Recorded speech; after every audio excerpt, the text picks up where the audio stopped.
$3.5 billion. The Afghan people are now unlikely to see their money being unfrozen by the United States anytime soon.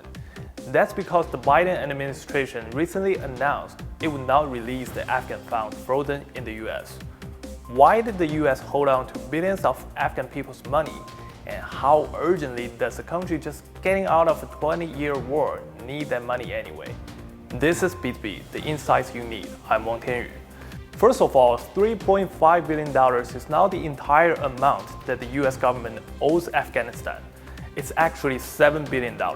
Since the Taliban gained control of the country last year, $7 billion in assets owned by Afghanistan's central bank have been frozen at the Federal Reserve Bank of New York.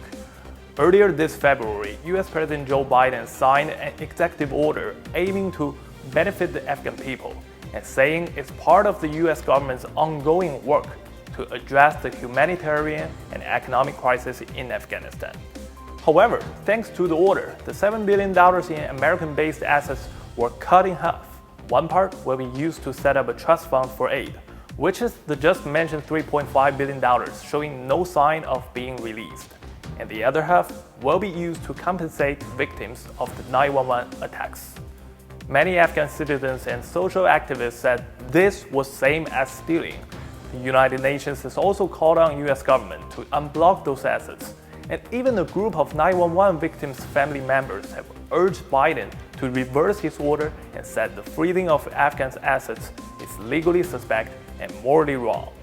In the letter they wrote to Biden, they said, and I quote word for word, "Victims of terrorism, including 9/11 victims, are entitled to their day in court, but they are not entitled to money that lawfully belongs to Afghan people.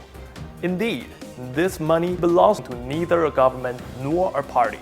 It belongs to the people of Afghanistan."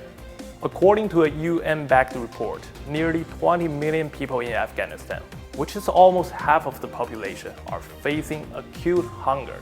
A couple of weeks ago, 71 economists and experts called for Washington to release Afghanistan's central bank assets.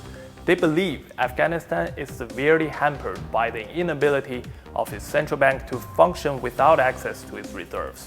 How sad it is when a country's businesses collapse, currency depreciates, and inflation soars, and rescue money is still sitting thousands of miles away.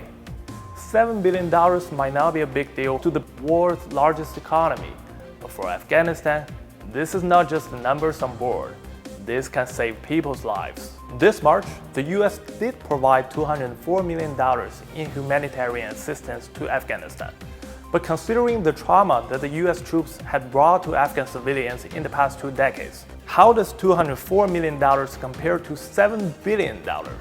So think about those Afghan kids struggling for food, water, and shelter every day. If the White House really cares about human rights, just give the life-saving money back to the Afghan people without any terms and conditions.